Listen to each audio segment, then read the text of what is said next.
Welcome to episode 5 of Game Surgeons Podcast, a podcast series where we dissect video game mechanics and the ways that they interact and intersect with each other and with the narrative being told. My name is Shane and I'm here with Kyle. Hey, how you going? Hey, nice of you to come here today. Yeah, to my house. I appreciate it. What have you been playing? A bit of Halo. Yeah? That makes sense. Yeah, it would for today. I actually, Steam did some sales for New Year, and I heard that. Hey, yeah. I picked up Civ 6 as well. So I've been playing that with my housemate. That is a rabbit hole of a game. It is. I'm so glad it's turn-based and not real-time. I don't think I could do real-time properly, and so I look forward to crying when we get to, like, Command and Conquer or something later down the line. I'm so bad at RTSs. I love strategy games, so I'm really bad at them. I'm just bad at strategy games in general. I am losing this one so far. My pro tip so far is in Civ 6, don't just attack singular cities. They will put up a lot of fight and you'll just lose a lot of resources. Okay. Either that or I suck, which is entirely possible. I look at, like, I've played like quite a few different types of strategy games, and across the board I'm just bad at them. And I always wonder, I'm like, what is it? I look at like how the pros play and I'm like, what am I doing that's so damn wrong? I don't understand either. Like, I feel like I'm doing the same things. It's turn-based, so I can take my time on this, but yeah. That always makes it worse. Like, when it's turn-based and you take a really long time and you think you got it planned out just right, and then it all falls apart and you're just like, oh gosh. Yeah. I'm a disaster. I mean, look, I'm used to everything falling apart, so... Hey. What have you been playing this week? I've been continuing the deep dive into Game Pass, and oh my goodness, I don't think I've played as many games as I have, like, these last 2 months or so with the Xbox. Holy moly. Yep. But yeah, I'm like juggling like 3 or 4 different games at a time and just like finishing some off. So I finished off the Gunk, I finished off the Pedestrian. I've never heard of either of those things. Gorogoa. I like indie games, is what I'm trying to say. So I just started Resident Evil 7, which is a very well-known indie. Yeah, very well-known indie game, which is a perfect example of a game I would never buy because I'm a big pussy and I get very scared. I get so scared at horror games. So I actually watched Back Pocket, another podcast done by Australians who are much more professional than we are, do a gameplay stream of Resident Evil 8 recently Village as well. Yeah, I enjoyed watching someone play it, but like, not even from a horror factor, I just think I would get so irritated and bored with that game. Oh, bored? Yeah. Okay. Yeah, which is not the reaction you want from No, I didn't expect that. Yeah. So I look forward to one day talking about that one too. We'll see. It might be different to play than it is to watch. Yeah, well, honestly, 7 has sold me on 8 a bit more. But I'm sure that's something that we'll do a deep dive on sometime in the future. Nice. Is 8 on Game Pass? Nah, not yet. I want to say one day. Yeah. I say not yet to everything. Like a game just comes out, is it on Game Pass? Not yet. One day. One day. Square Enix 3 months, everyone else a year. Seems to be that way. Yeah. Yeah, I'm counting down for Guardians of the Galaxy to come out. I know, right? Yeah. I really want it to happen. I actually really want it to happen. I don't think that'll be one that comes to Game Pass for PC, but yeah, it's almost definitely coming to Game Pass for Xbox. I am a big Game Pass advocate. I've had a few of my friends just like randomly hit me up because they just hear something about Xbox selling well or Game Pass getting this, and they're just like, oh, did you hear this? I'm like, yeah, bro, I know. I'm like, I'm well up with I'm like, I'm on the wave right now. Never thought I'd be an Xbox guy, but here we are. I get it. And I come from that being a devout PlayStation person. Behind me is a PS3, PS4, and PS5, and literally, room, it's like the family tree behind you, right? And then at the other end of the house is the PS1 and PS2. Like, I still have all of that, and accessories for all of them. Yeah. So I am the devout PlayStation guy. I have had an Xbox in the past, but if I had to buy games for it, I probably wouldn't have. It was maybe modified Oh, yes. in a way. Yeah. And I definitely did not do anything that would infringe on any copyright. Absolutely not. No. Absolutely not. This is why we say these things out loud. Mhm. Yeah. Yeah. But Game Pass is exactly what I would have been doing then. Yeah. Oh, man. I know we're derailing this like crazy already, but I think about like when we were kids, how you would get like one game, maybe 2 games a year for like your birthday and then one for Christmas or something like that. Yep. And then I think about just like Game Pass, it's just like, here's 400 games. Do you think that is potentially like creating problems with like attention? I think, well, yes, with attention and definitely with value. Yeah. I think that we'll find that across the board. Like, you know, Netflix was once video shops, and Spotify was once buying a $30 CD, and Game Pass is going to be, or Game Pass equivalents, contemporaries will be that's going to be like the next generation of, you know, buying a $60 game and hoping that it's okay. Yeah, absolutely. It does feel like slightly different than those mediums though, because before you would watch a movie and that's it. That's what you can get out of the movie. Maybe special features, which basically don't exist anymore thanks to Netflix. But like for a game, you played it. If you were only getting 1 or 2 games a year, you would squeeze everything you could out of it. And you could still technically be getting new things out of that game as you're playing. Whereas I think with this swapping between games constantly because they're all available for you all the time, I don't know if that's necessarily a good thing. I do wonder how many things developers hide that will maybe never be found. Yeah. Because it's just not in people's nature anymore to wring everything out of the one game.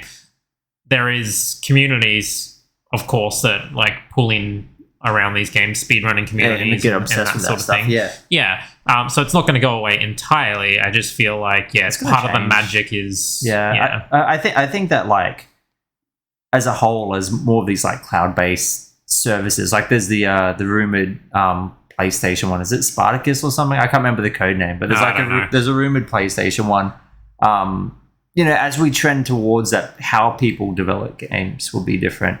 One of maybe the only benefits I can think of it is that they're going to make intros for games better because they're going to try to hook you. Like I played Forza Horizon 5 and that intro is superb, and I was like, oh, this is great. I'm like, yep, you've got me in there. And I ended up loving that game.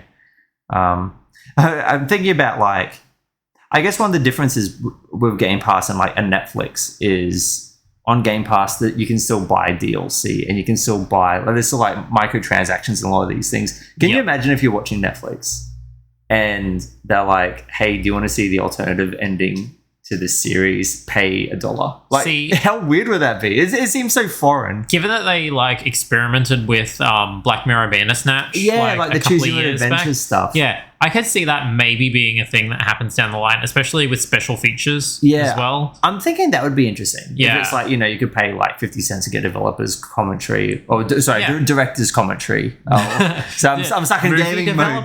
I'm stuck in gaming mode still. Yeah, I don't know. I wonder if they'll do that. Even Netflix are offering like games now. Have you seen that? Yeah, I have. It requires a separate download, which is the big mistake. It's not baked into like the Netflix app. Yeah, so if you click on it, I'm like, I'm going to have a look at these. Like they all look super shallow, but you click on it and it takes you to like a separate thing, and you have to download the game separately. Oh, okay. As like a separate app. Which would just be separately on your home screen. I'm like, no, bake it into Netflix. What are you doing? Yeah, like I kind of get it. Oh, I kind of get it.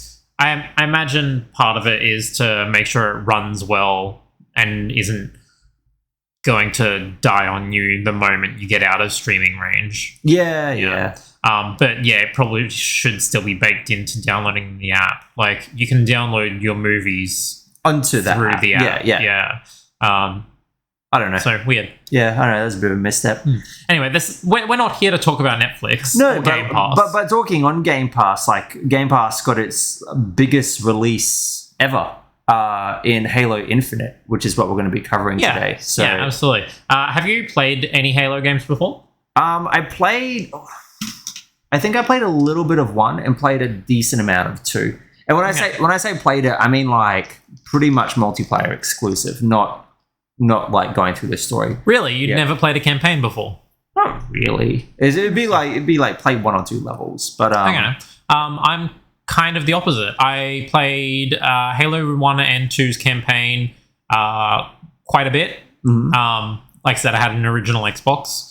That's always weird. Like after just talking about the PlayStation family tree, it's weird to think just that. one, just one, just the one, and then we all get one Xbox. Yeah, I've maintained my superiority to the rest of my life. It's okay. I used to have a Sega back in the day, like a Master System. So, we all grow up as well. I never remember what the Sega consoles are called because the American names and different. The Japanese names. People like Genesis and Saturn, and I don't know what's going on. Like, I don't know which one's which anymore. Like, they were all pretty bad, but people are angry. Hey, I'll dig myself deeper. I don't think there's ever been a good Sonic game. Agreed. Sonic was always bad. Oh, we're going to have to talk about that one day. And we are going to get, like... Bro, if you go back, everyone's like, Sonic 1 and 2. Well, maybe not 1, but 2 and 3 are, like, really, really good. I'm like, no, play them. They're so bad. Yeah, they're not. They're not good. A game about speed. We're going to get roasted for that. Oh, I don't care. They need to know. The people need to know. They're just not good. A lot of the stuff around Sonic is interesting. The world and the characters are interesting, but when the game's actually like not even go that far. Oh, you're not a furry? No.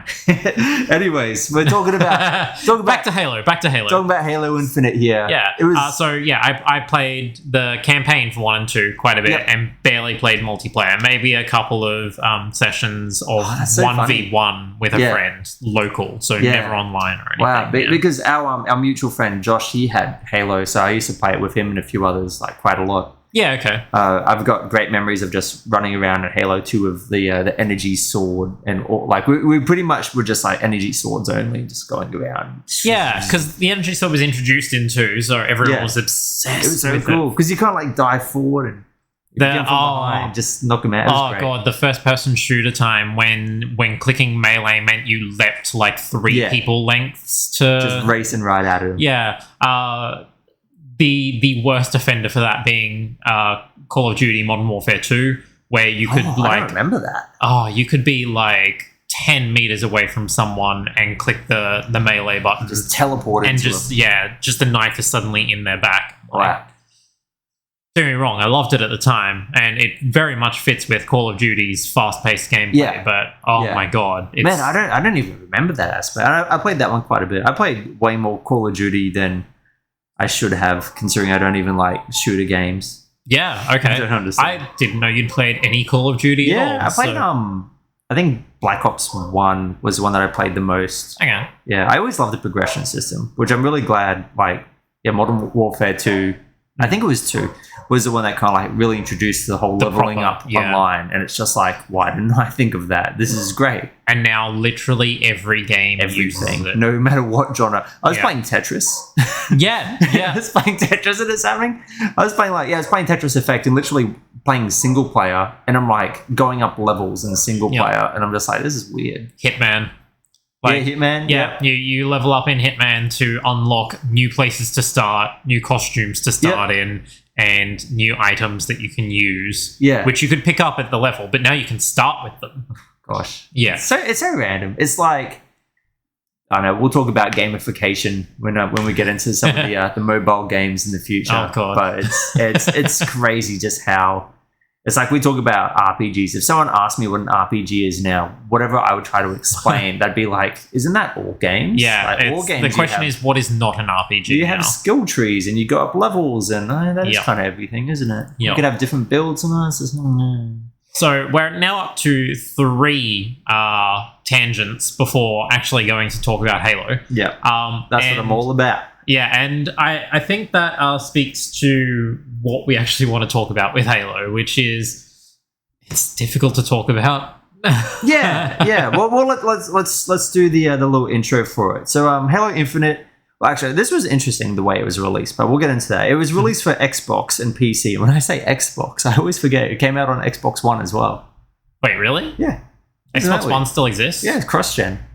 Forza Horizon 5 was cross-gen. You know they don't sell them anymore. It's weird, isn't it? Yeah, But that's people so have them. strange. Yeah, really strange. But it was released for Xbox and PC in December 2021 and was developed by 343 Studios. And when I say released in December, this was a weird one. I'm talking about the because the game isn't even out yet, not fully out yet. Because I mean, it is. well, so they've got more coming though. So Yeah, but like everything has more coming. yeah. Well, I guess I would everything struggle is to game over release- system. Yeah, I would struggle to name a release that's happened in the last year aside from Guardians of the Galaxy where more isn't coming. Yeah, where it's just the game, it is out. Yeah. But yeah, Halo was like a weird release because they had the multiplayer, which is free to play, which is insane to me. That was kind of surprise released in November. Then the campaign was in December, and that one is like you have to pay for it. And then they've got a co-op and Forge mode coming in I think March or so. So it's like a weird staggered release. Now, thankfully, the co-op and the Forge mode will be free updates. Yeah. They're not going to Yeah. tack those on and charge more for them. So we're dealing with Microsoft, not EA. Yeah. You can tell the difference in theologies there. The amount of times I've paid for Sims content that I gosh. already owned Yeah. from a previous Sims game. I don't understand how they keep getting away with it. There was a bunch of Katy Perry content on The Sims, and that almost got me back into it. But Halo Infinite is the sixth mainline entry to the Halo series and the franchise's first foray into a more open world setting. Yeah. So speaking of the open world setting, Mm-hmm. what did you think? Okay, so I didn't get up to it. Yeah, I thought that might be the case. I tried. I really tried. I played the single player and I was like, this ain't doing it for me. Hey? Yeah. I wish it just got me straight into the open world because I really wanted to taste that. So 'Cause I'm going to spoil this. No, you don't. it's just a bit average. I do not understand why it exists as an open world. Oh, and gosh. that is the case for most open world That's games. the case for most games, Yeah. if you ask me. I'm like, why is this an open world? I just find myself so Oh, bored man. by moving from objective to objective. That- And it tries to distract me with other things, and they're just the same things that I'm doing in the objectives. Anyway. That's what I It's- hate. Yeah. There's two things. I think I've said this previously. There's two things you need in an open world. One is good traversal, and or number two, meaningful exploration. And when I say that, I don't mean lots of things to collect. Yeah. I mean like exploration that actually makes you want to explore that world and not just like go to the next icon. Yeah. But I don't know. Far Cry is like a bit of a guilty pleasure of mine. So I don't know. I think I might have. You've lost your cred for. It's a guilty pleasure. It's not good. It's not a good game. So I don't watch Jackass because I think it's upper class. I watch Jackass because I think it's stupid fun and it tickles the goblin part of my God, brain. I forgot you watched Jackass. I'm a complex creature. I do basic boy things, but I love my indie games where they give me the emotions. So, when you were talking about traversal, some would argue that it does have that. Yes. The grapple hook is a new feature Yep. that is introduced in Halo Infinite. It hasn't been in any of the previous Halo games. It's good. It's really good. For traversal? Maybe not purely for traversal, but what it opens up Okay, yes. options wise in the game. Yeah. Because I was messing around quite a bit with the grapple hook in like bots for multiplayer. Yep. So I did play. I did play quite a bit of multiplayer. Quite a bit with bots. Some solo. Some we had the one night you and I were playing together. To get like a good feel for it, and I'm like, it sure is Halo. It hasn't changed a whole lot. Very competent, but no, I really like the grapple hook. I really liked some of the way that the momentum swings. It feels surprisingly fleshed out for the first. Admittedly attempt. so. Yeah. So when I think about the grapple hook in the campaign for traversal, I think about how pointless it is if they would just give me vehicles early on. Specifically air vehicles. Warthogs don't count. They drive like shit, and they have always driven like shit. Yeah, those are better for like when you're playing co-op, when you have like a few people. Yeah, you need someone to be ferried to the next area. Fantastic. Yeah. Everyone jump in a warthog, let's go. Yeah.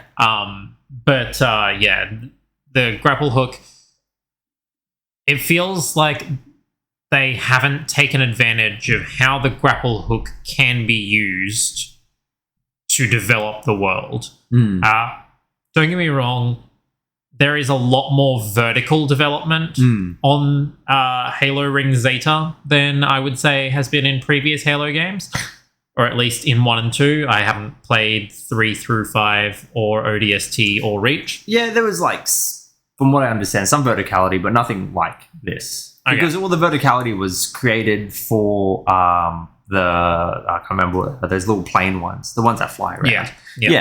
Yeah, which is very different because it's like air traversal versus there's the grappling hook style where you're always tethered to something. My problem with it is it doesn't feel like the world is developed for the grappling hook. Like it's more vertical, but I don't ever have a flow when I'm using it. And this might just be my experience. I'm not sure.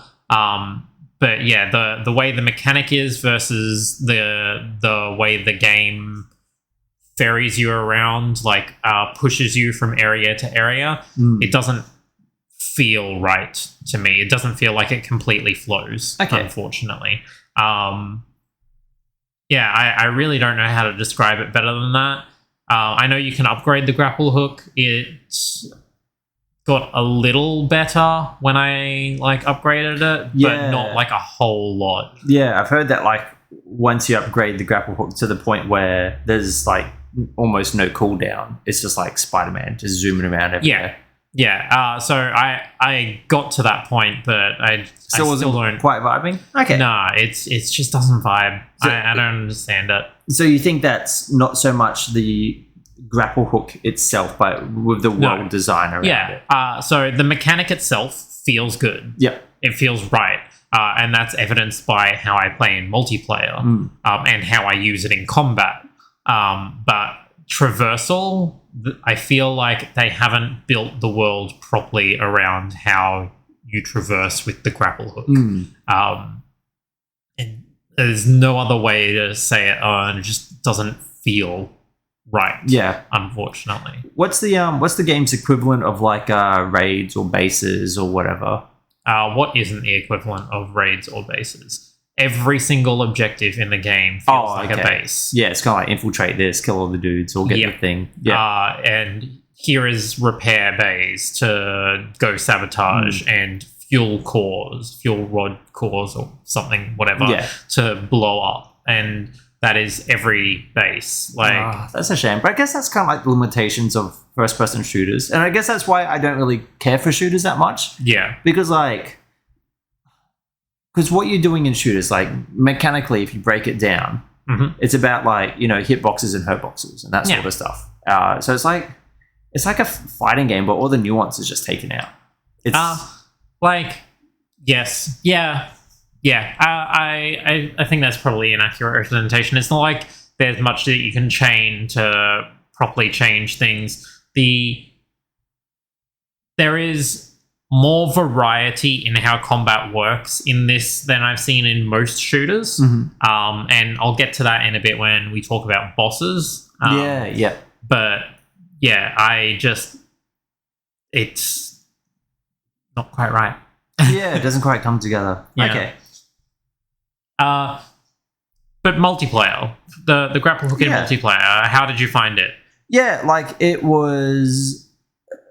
Because a lot of the time, even though there's the big maps, a lot of it is still very, contained. It's very contained. So there's only so much you can do. I was far from pushing it to its limits and seeing how far it can go. But some of the videos I've seen of other people, some people that have really figured it out, it looks quite promising. But yeah, from my own experience, my limited experience within a multiplayer realm, I thought I guess it was more about the feel of the grappling hook. And I think that both you and I agree that the feel is really, really good. But it's just in the single player, it's the world design that lets it down a bit. So I think my main issue for multiplayer for the grapple hook is that it is a item pickup. Yeah, not something you can just use. Yeah. And I guess if everyone could use it, they would have to nerf it a bit. Otherwise, people would just be like just zooming around or make the cooldown like really long or something. I think making the cooldown longer in multiplayer would work fine for it. I absolutely despise that I have to find one to be able to use it, and then after that, it's a limited resource as well. Yeah, I don't like the fact it's limited resource. Yeah.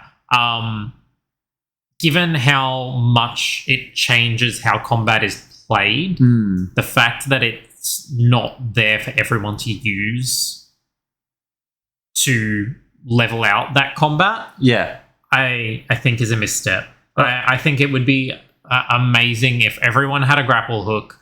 Wild. Nerf it for vehicles. It could get pretty in the bigger matches, because you just constantly have people hijacking vehicles and hijacking them back. That wouldn't work. But I don't have a solution for that, but I know in the small maps, at the very least, I would love for everyone to have, like the 4v4 games, I would love for everyone to have it all the time. It honestly wouldn't surprise me if 343 added a game mode like that, because they've always been a lot more open to adding like new modes that are a bit more like even stuff like the pinata mode is just like where everyone's getting those random guns. Right. I was like, what's pinata mode? Yeah, just stuff like that I think is really cool. And even just like how they've done, you've got the classics like Capture the Flag and King of the Hill and that sort of stuff. But even like what's it called? Oddball? Yeah, like even just like the fact that they can come up with like new concepts like that. I could see them do like a Grapple Boys type of thing.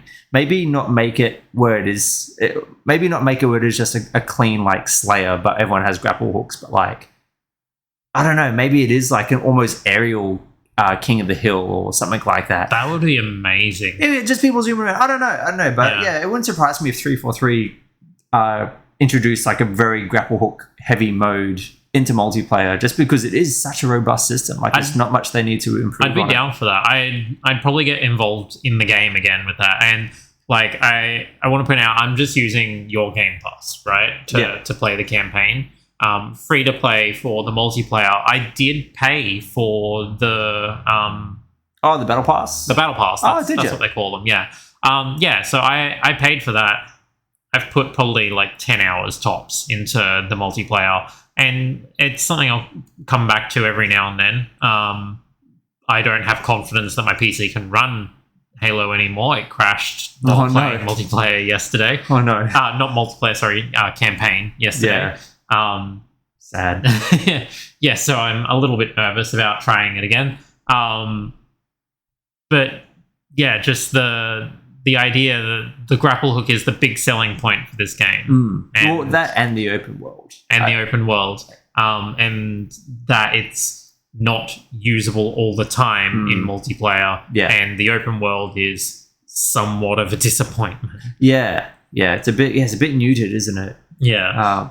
But I think that there's definitely potential there. And because Halo Infinite is such a games as a service beast, like we said Battle Pass, like that's just such a giveaway that it's going to be. 343 has said that they intend to support this for the next 10 years. I've heard that before.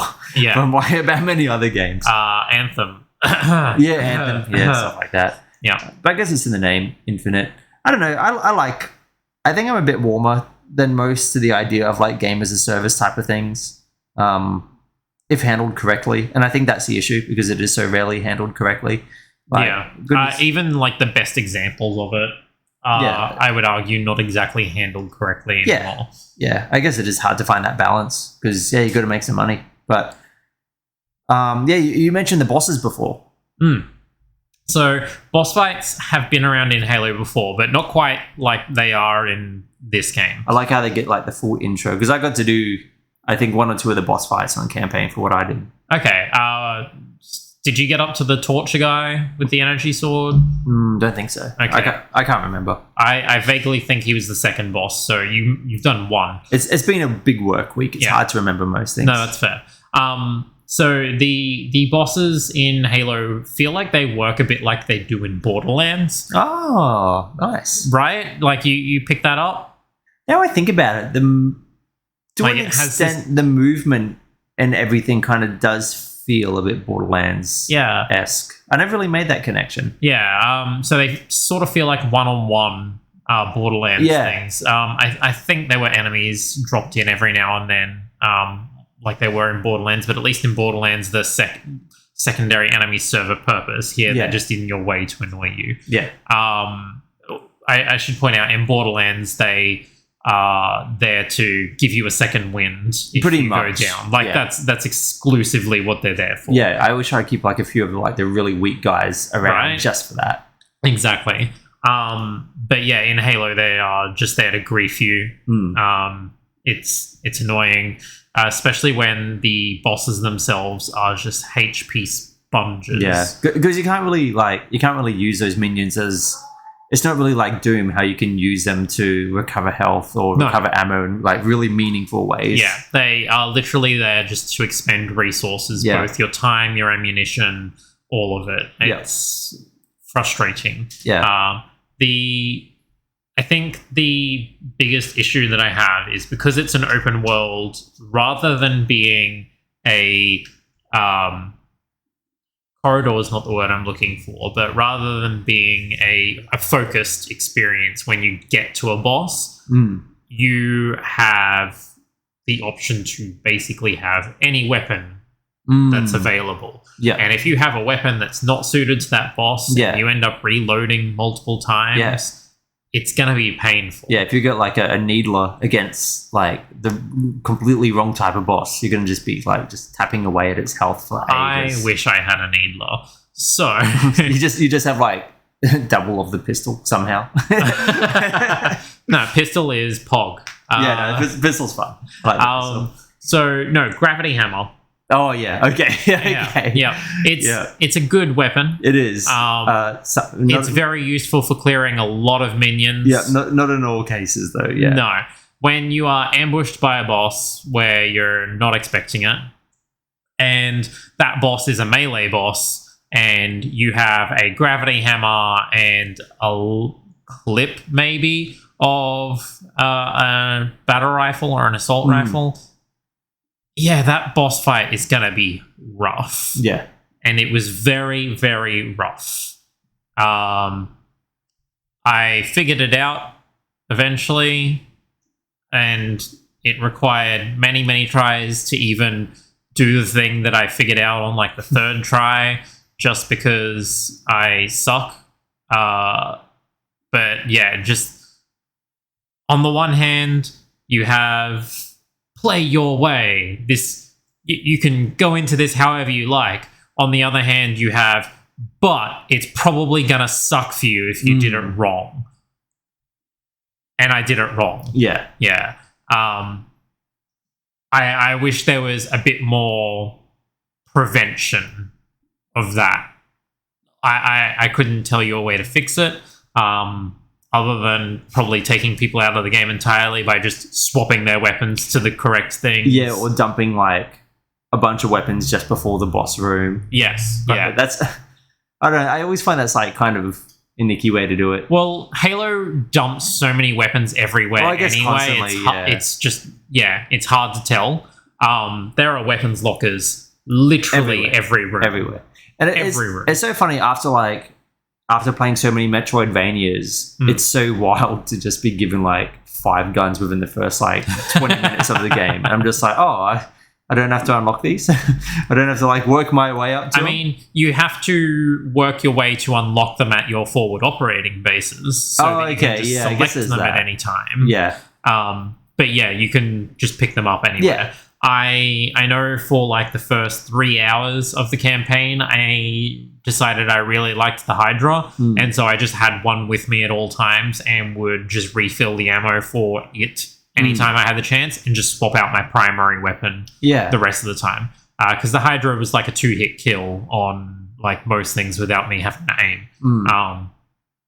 That's again on me. But yeah, I unfortunately didn't have the Hydra at the point of this boss. I had the gravity hammer, and going melee against a guy that has a gravity hammer also that is much stronger. Doesn't work too well, does it? It's not fun. That is actually something I really like about Halo.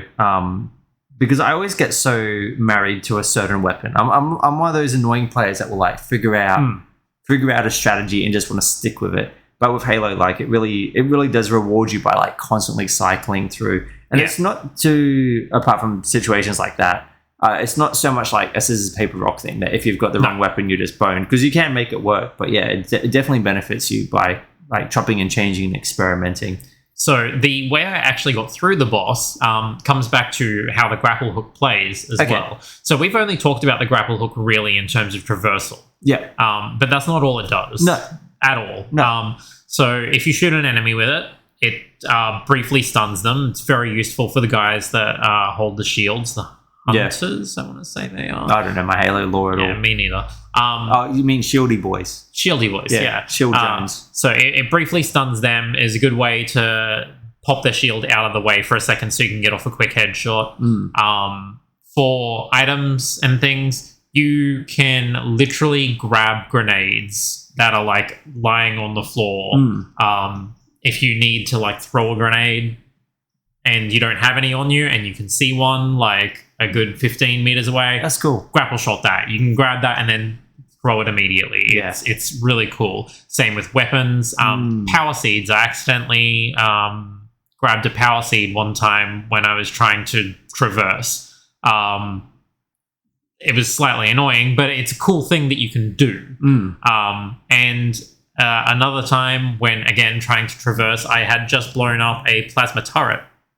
And the turret, before it had even fallen to the ground, the grapple shot grabbed it and brought it into my hand, and I just basically had a plasma minigun that I could have. Yeah, it was so fucking cool. See, that's what I love, and that's where I think a lot of shooters fall down, because they don't offer that type of expression and freedom. Exactly. So in combat, in the campaign, I think the grapple shot that's great. is still fantastic. Yeah. I just feel like the traversal really lets it down. Yeah.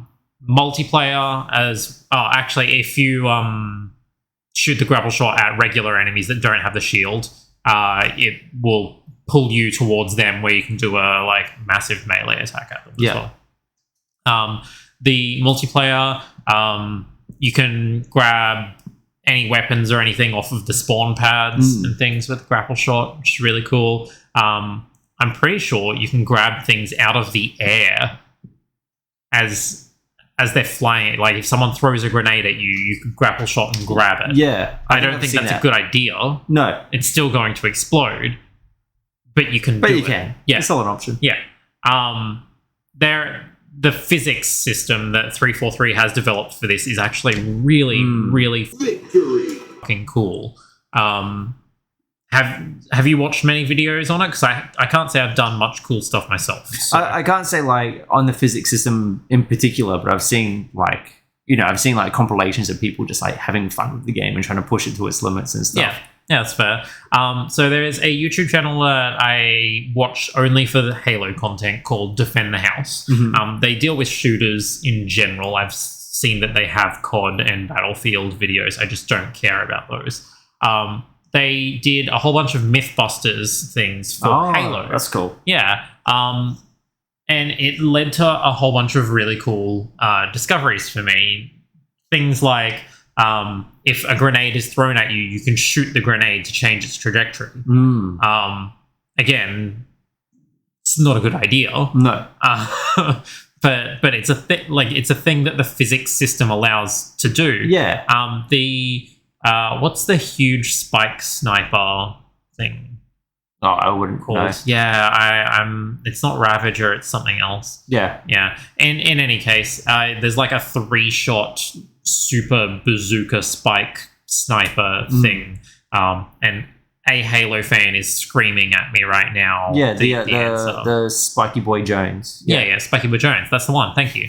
That one, you can shoot them into the gravity ramps in multiplayer, and the spike actually will launch from the gravity ramp and go in a parabolic arc. That's really cool. Yeah, there's some really, really cool stuff in this game. You can stick plasma grenades to other grenades in the air, and that changes their trajectory, and Yeah, That's so cool. blows up other things. Like, I love that. That's the perfect example of if you make a really, really solid system, place it in the game, and don't try to like overly script it. Don't try to like force it. like literally a physics sandbox, right? Yeah, and this is what sandboxes are to me, because I feel like there's a very clear distinction between an open world game and a sandbox game. Sandboxes, you're meant to go in there and you make your own fun, and you play with everything that's dynamic and all those like overlaying systems that go one on top of each other. You can see how they interact and try to break the game and have fun with it, and I love that. Yeah, that's games being fun. Yeah, like this feels closest to me like Breath of the Wild. Yeah, did. But when you're explaining it, I was like, this feels like Breath of the Wild. Yeah, it's one of those things that I don't think I've felt since then. Is that's that cool. I feel like I could just do anything in this system and it would make sense. Yeah, that it works the way that it does.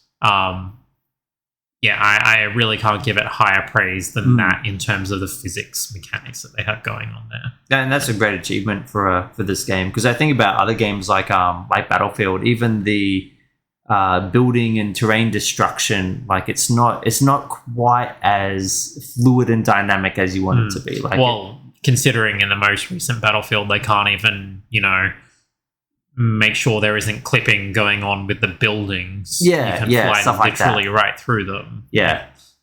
It's but that's what it's like when you have a system that's just so damn solid. It goes a long way, and that's what takes it like a good game into like a great game. Yeah, absolutely. So we were just talking, admittedly, about the open world versus the sandbox thing, and the campaign for this does have the open world. We were talking about the forward operating bases, the mission structure, sort of stuff before.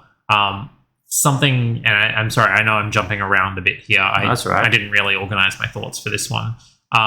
Something that I felt irritate me a little bit is that when you take a forward operating base, when you take one of their headquarters and make it your own sort of thing, it's then just wiped from their memory. They will never come back there. Sort of thing. Come on, where's the take backsies? Yeah, like it's not that I want take backsies to happen, although that would be pretty cool if you had to occasionally like go back to ones that you had taken just to make sure you kept them or something like that. More scripted probably than random, because if it was random, it would get irritating very quickly. Yeah, I think if it was a scripted thing, because I always love it when games subvert expectations like that. Yeah. But yeah, the fact that it gets completely erased from their base, from their thing as a place where they can land. Yeah, surely the banished. I was about to call them the Covenant, and they're not the Covenant anymore. Not anymore. The banished don't just rely entirely on what the computer says. Yeah, they have like. Or if the GPS says turn left, we're turning left. Like, GPS knows. Oh, it must do. It says that there's not a base there anymore, so there's not a base there anymore. We'll never head back there. No. It couldn't be that the enemy took it and we should take it back. It's just gone now. And that feels like a very disparate thing. Like it's a divergence of story and gameplay. I get it from a gameplay perspective. But from a story perspective, a lore perspective for the universe, it does not make sense. And I don't like that at all. I think that having like a scripted event in there, like literally just do one. Just do one. Always, and it'd be one of those ones. If you do it right, people will be like, "Oh, I wish that there was more." And if you don't do it great, then who cares? It just happened once. Exactly. But I love that. I really like it when games subvert expectations. A good example of this in The Last of Us 2, there's like, you have all these like safe houses, right? Where you go and you upgrade your weapons. But there's like one safe house you go to, and as you're upgrading your weapon, like you're in a menu, and then people come in and start like shooting you. And I love that. I love that idea. Where it's like, my God. Naughty Dog is so good at that too. It's so good because, like, when your old boys like us that have played games for so long, we know what the flow is. Yeah. And once someone messes with that, it'd be great. Because, yeah, can you imagine if you're just playing Halo and all of a sudden they're just like, oh, man, hang on, this base is under attack, and you like rock up to the base and you're just like, oh, what the hell happened here? That is going, like, I haven't played part 2 of Last of Us yet. That is going to scare the shit. Victory. Yeah. I'm going to be watching out for that. Yeah. Every single one of them. And then I'm going to forget, and then it's going to happen. Legit. There was, I remember, just for whatever reason, I remember in some of the pre-release footage of Resident Evil 7, I remember seeing like someone burst through a wall, like unexpectedly, as you're going down the hallway, burst through the wall. Yep. And I tell you, every time I'm playing, every hallway I go down, I'm looking at those walls. I'm like, is someone going to jump out of the wall? It's going to happen. Because I knew it happened once. It's one of those ones that have actually like added to my experience. Right? My tension level is just way higher than it needs to be. If it never happens in the game, It's going to be so funny. I'll be like, oh, I imagine that. it could have been something that was done just for marketing, Yeah, just it could to have been. elicit that feeling. It worked. You don't know. It worked. Oh, I love that so stuff. good. Or potentially it would have been done for the demo, because Capcom does have a tendency in the Resident Evil demos to change up how things operate just to screw with people. Yeah, they shuffle it around a bit. Yeah. Yeah, without making this a Resident Evil episode, like the opening of the game is like a kind of variation of the demo, so it's interesting seeing the two. But yeah, I'm a big fan of subverting expectations, and I think that's why I like stuff like the Suda 5-1 games and even the Nier games. How you think, oh, I know how this is going to work, and then just like, no, we're just going to do something completely left field. It's like, cool. Like even if it's half baked, it's fresh. Like it's. I think we should do It Takes Two at some point. Just because I want to try that. Yeah, I've heard it's very variety. I think it's on Game Pass as well. Yeah, but because we're both on the same account, we'll probably need to do it as local. It'd probably poop itself if that happened. But Game of the Year, apparently. Yeah. I think the fact that the gameplay changes as often as it does, because I've watched a gameplay video, a stream of it. I wonder how you react to it literally never letting up. I'll love it. I think I'll love it. Yeah, well, we'll do that at some point. Excellent. So let's talk a little bit more about the multiplayer and more classic shootery type stuff. Yeah. We've mostly talked about the innovations so far, the things that they've changed up from the normal Halo formula to now. Yeah. But we haven't really talked about how Halo operates normally. Yeah, I feel like it doesn't really reinvent the wheel. Like, I feel like it is a very just solid shooter experience. Mm-hmm. But yeah, like, you know, you've got the normal modes like Slayer, which is like 4 versus 4 deathmatch pretty much. Or 12v12 for some reason. Oh yeah, and I kind of like scales, but yeah, I think that's like the main one. And as we mentioned before, there's like variations of Capture the Flag and King of the Hill, and I think I like those ones more. I've always liked games. Like I've always liked like Splatoon or Battlefield or things where someone can have a role. Even when you and I were playing, so often I'd be like, look, you can get the odd ball, and I'm going to be the defender, and I'm going to be like hiding in the blind corner. So when someone goes past, because I think these are the enemy's routes that they like to take. I know these are the hot paths. The routing is like so good in the multiplayer. The maps are really good. Right? I really, really like the maps. Yeah, so the small ones in particular. Small ones, yeah. The big ones are like, they're going for something different. And it takes a lot longer to get a feel for those. Something that I don't like. Yeah, that takes but those small ones, I feel like they're put together really well. Yeah, excellent. And the fact that the clamber mechanic as well, because I don't know if that was in Halos previously. Yeah, either. I'm not sure, but it feels natural. It opens up a lot of options for how to get around levels. Yeah. Even without the grappling hook, because you don't get it immediately. Because that's something that's always bugged me in first-person games, where I'm like, oh, I'm going to make this jump, and then I like just barely not make it. Right. And then I just fall down. I'm like, oh, okay. Damn it. Yeah, but both Halos, you got magnet hands. You got magnet hands. You always like landing on things. Yes, it works really quite well. You can disable that in thing as well if you don't want to be walking up to things and then just start clambering over them, because I've had that happen to me once or twice where it's led to less than ideal outcomes. Good to have those options. Yeah. But in terms of like encounters with other players, I feel like Halo sits differently than most other multiplayer shooters in that an encounter with another player is not immediately a death sentence to whoever got shot first. Yeah, it does give you a bit of There's a lot of room to wiggle, right? Like there's a term. I think it's like time to death or something, but it's a lot longer than a lot of other games. Yeah, and it's not just based on what weapon you have either, which is again what it feels like in a lot of arena shooter type things. Your Unreal tournaments and things. What weapon do you have? Did you shoot first? Okay, you are the winner. Yeah. COD especially. Yes. COD is very fast.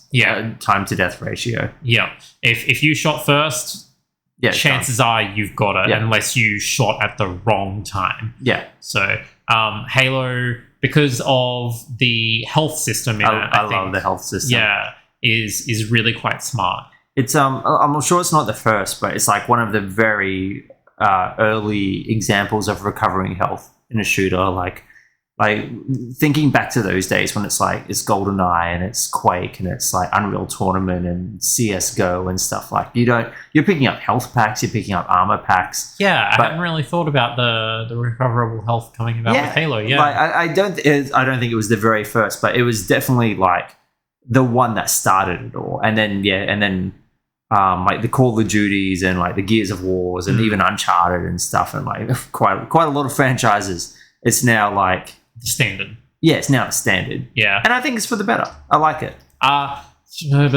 think it works for Halo. I think Call of Duty probably shouldn't have it. I understand why it does from a gameplay perspective.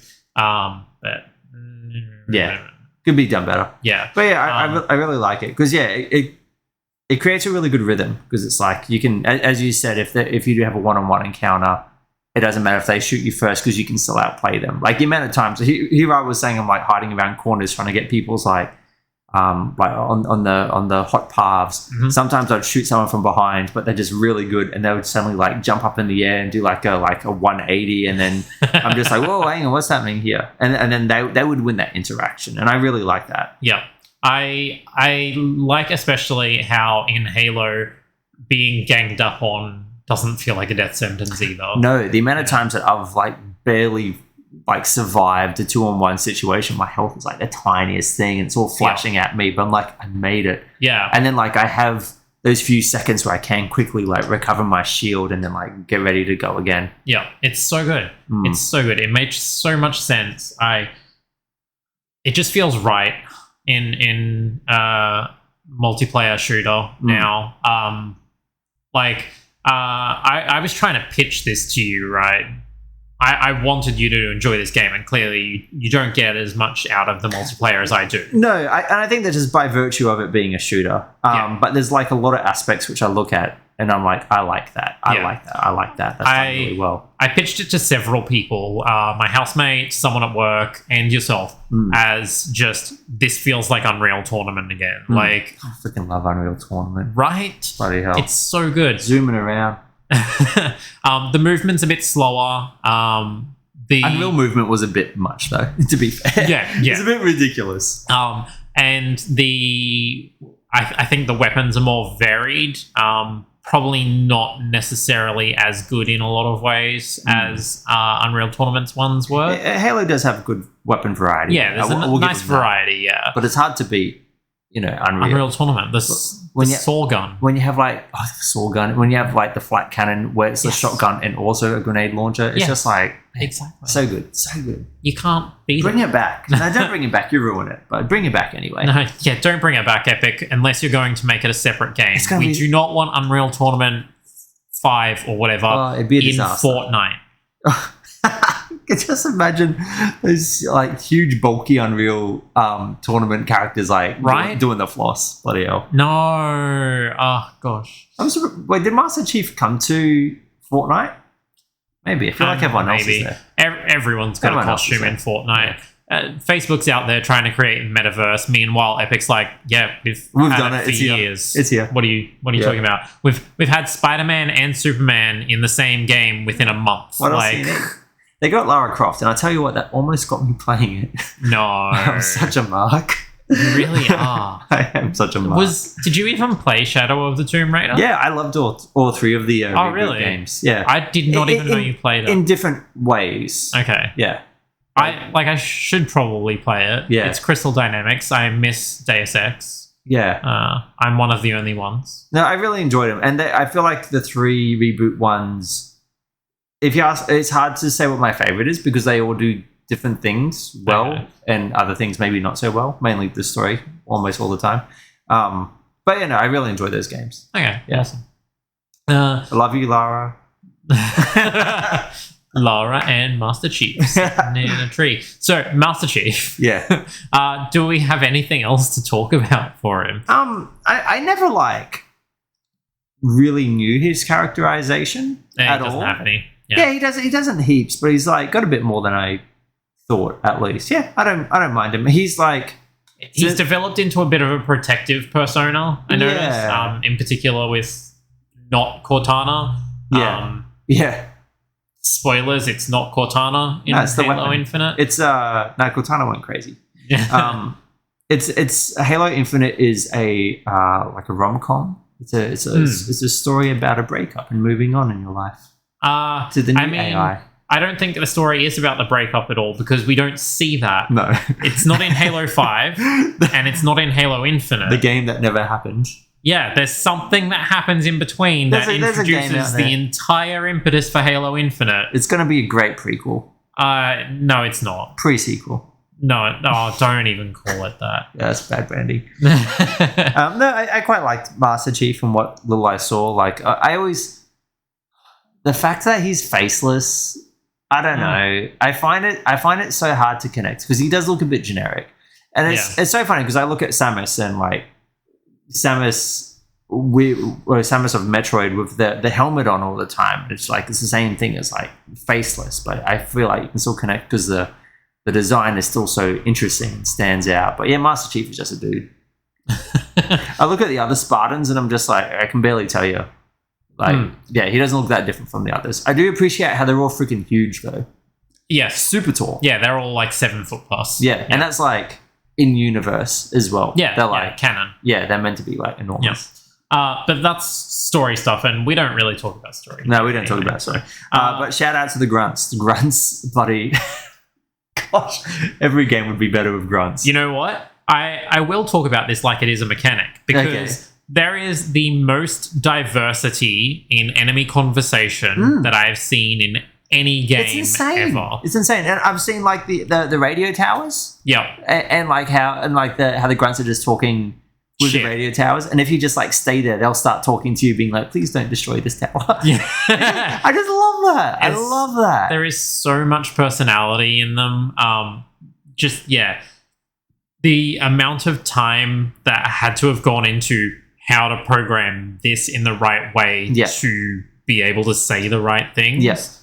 The AI is really good. It is quite good. Because I tried to experiment with it. I'm just hey, these grunts are fun. I wonder if I do this. And then I did it, and then they responded that way. And I'm just this is so cool. The AI for the grunts is just very, very impressive. And they're just hilarious.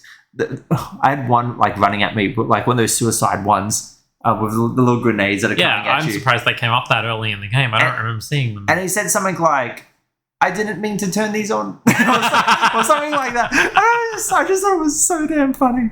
Oh, that's beautiful. I love the grunts. The grunts push me through. Yeah. No, I can understand why there's so much love for the Halo universe and lore because a lot of aspects of it are very interesting. I was going to say well written. That's not what I'm looking for. Just very interesting. I wanted to go through all of the Halo games in the lead up to this episode. Oh, good luck. I got through the first one and got through 2 levels of the second one, and just there's so much.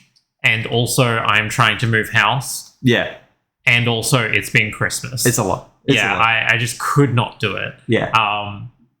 But yeah, I am intensely interested in the lore for Halo. I love the multiplayer, but I can't see myself progressing further with Halo Infinite's campaign. You don't see yourself picking up the books? No. Doing that deep dive? No, I've done the Mass Effect books. I love the lore for Mass Effect.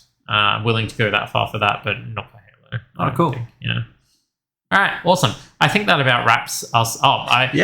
Technically, I don't think we've covered literally every mechanic there is in Halo. There are a whole bunch of extra abilities. There are a whole bunch of different types of grenades. Yeah, and like as the series has gone on, like they've added suit powers and like lots of different things have added and evolved. But neither of us are Halo experts, so I feel like we're not really ones to talk. And we could literally talk about every single individual weapon and its contribution to gameplay. Yeah. But I'm going to phrase this the way that people have been phrasing the Marvel Cinematic Universe for years, which is that they all do the same thing. Every superpower hits hard. Yeah.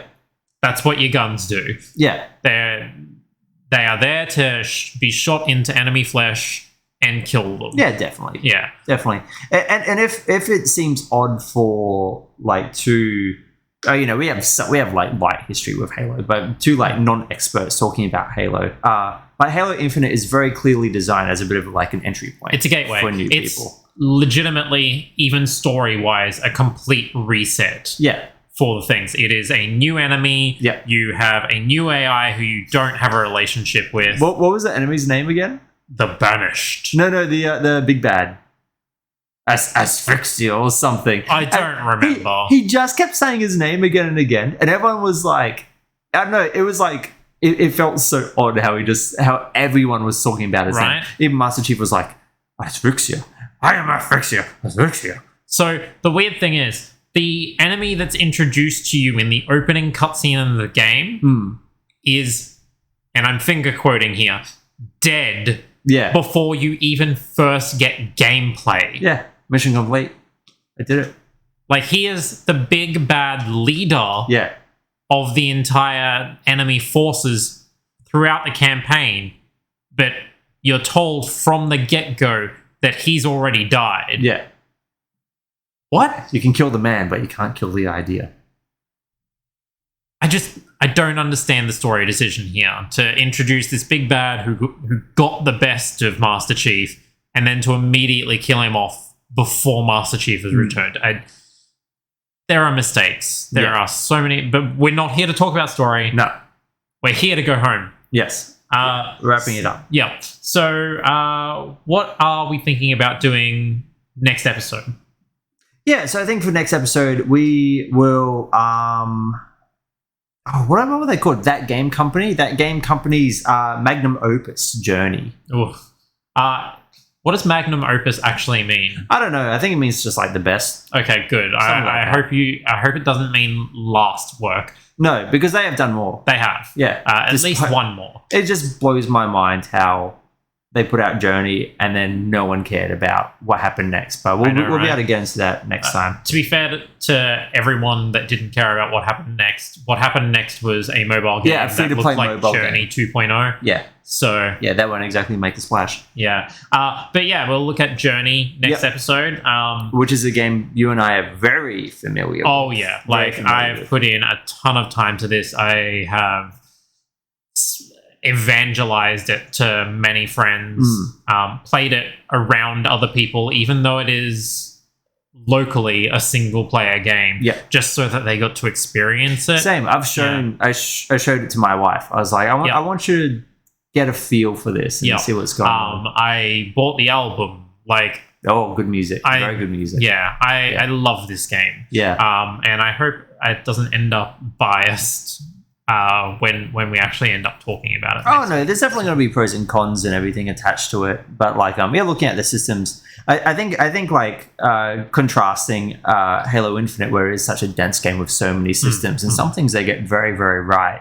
Most importantly, there's a lot of like good foundational things which they can build off versus Journey, which is such a small, condensed, quiet thing. I think so. Next episode, I'm going to do something that I don't think I've done for previous episodes. It's going to podcast in the nude. I mean, the viewers didn't know that I hadn't done it in the nude true. before. Sorry, I ruined the illusion. But no, I think I'm going to talk about developer intentions. Oh, yes. Because there has been a lot of interviews with the creator Chen something or other, I think. Talking about what they intended with how the mechanics work in that game. And so I won't spoil what the actual content of that is going to be, but yeah, we haven't really talked about what a developer intended versus how it came out, sort of thing before. And I'm a big believer in that as well. Yeah, I really love like an artist's vision and like trying to understand what they were going for and what the purpose was behind it. Yeah, no, it should be good. As you can tell, we're very passionate about Journey, so it should be a good one for next time. Excellent. Looking forward to it. I just realized we skipped over the main purpose for this for me, which was what am I taking from this? For Halo, big maps aren't always the great thing. Yeah. I think that it's something that both you and I know very well, that just putting more hours onto your game isn't necessarily a great idea. Like I think I put like 6 hours in, and I think I was only like the 4th or 5th mission in. And not because I'd been doing side stuff either, just because of the amount of traversal time. That's not what I want. Yeah. So, yeah, that's not why we play games. Yeah. So yeah, what I take from this for developing my own game is just pack things in, not push things out. Yeah, don't just make it bloated. Yeah. Find what you do and do it well, rather than just like do lots of things. Excellent. Well, that has been the operating room for the Game Surgeons podcast. Thanks for joining us. Thank you. And bye. Bye.